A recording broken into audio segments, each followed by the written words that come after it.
suddenly appeared and it grew bigger each year. The rock caused the land to become dry that the villagers could no longer grow food.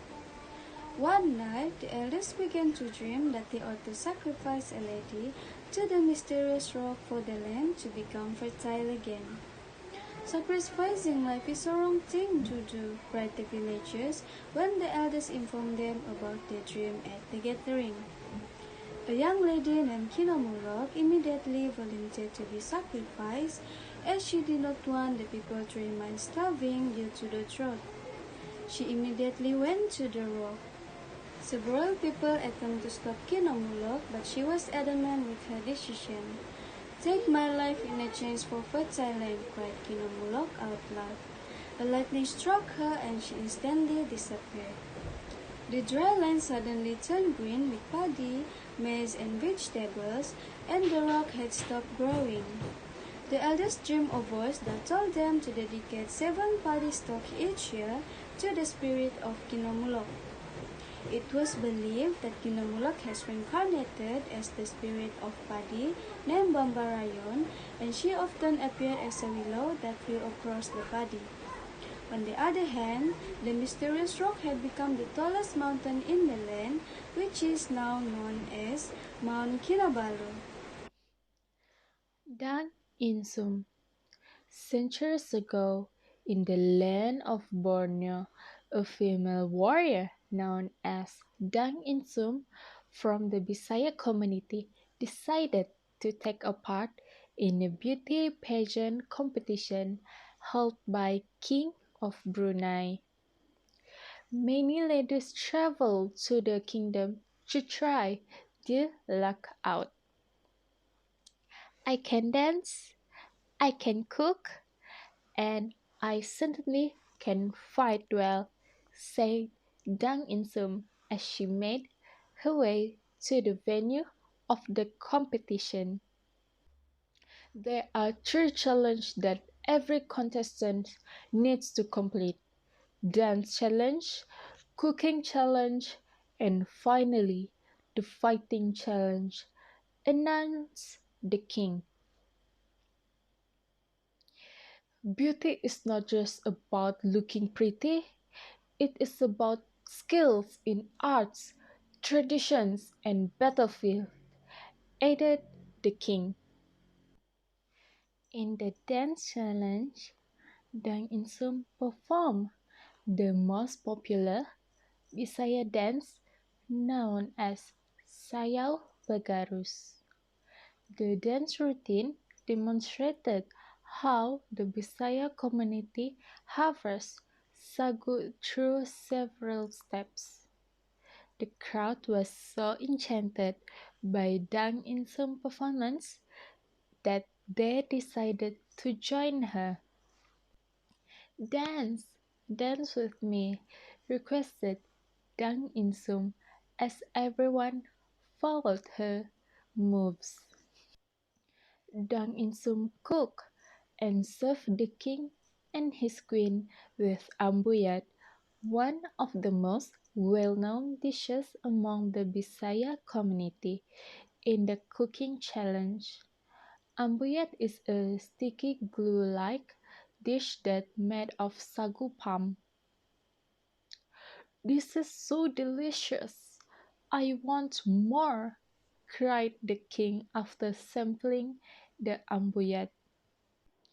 When the day of the 3rd challenge arrived, Dang Insum took out her bow and arrows and took down the king's soldiers with her skills in archery.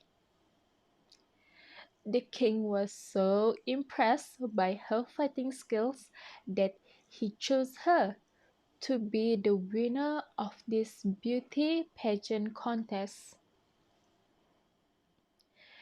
Dang Insum popularized archery skills and proved that women could be as powerful as men in battlefield. The Bisaya community was so proud of her, and she was seen as a hero by the society. It also showed that true beauty comes from courage to do what you think you should do. A long time ago, here in Borneo, a shaman locally known as Boboizan predicted that there would be a solar eclipse which would be followed by a massive flood. A man named Gunsoloi decided to build a large boat on a hill in order to save the people from the flood. He went to the hill every day, where he gathered wood and slowly constructed the boat that could accommodate hundreds of people along with animals and plants. His mother would prepare lunch for him in every trip he made to the hill. I will find a way to save everyone from the flood, said Gunsoloi before he began climbing the hill. Little did Gunsoloi knew that the lunch that his mother made for him had drawn an elf princess who seemed enticed by the aroma of the food. They eventually meet and got to know each other. Enchanted by the beauty of the elf princess, Gunsoloi fell in love with her and finally married her. He decided to stay with his elf wife on the hill. The day of the solar eclipse was finally coming closer. Gunsoloi returned home to tell his family and his village that they could board the boat that he has made.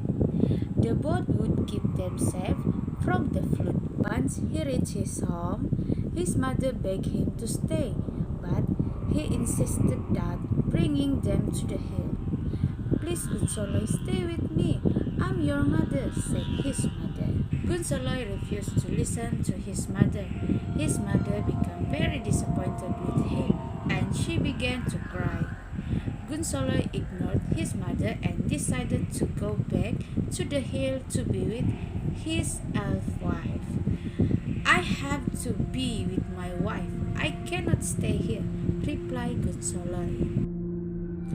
As Gunsoloi climbed the hill, the sky became dark and the storm finally arrived. He could see his boat gradually turn to the stone as raindrops fell on it.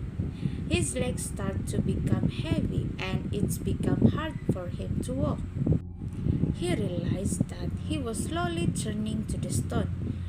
Forgive me, mother, whispered Gunsoloi in his last breath as a living human.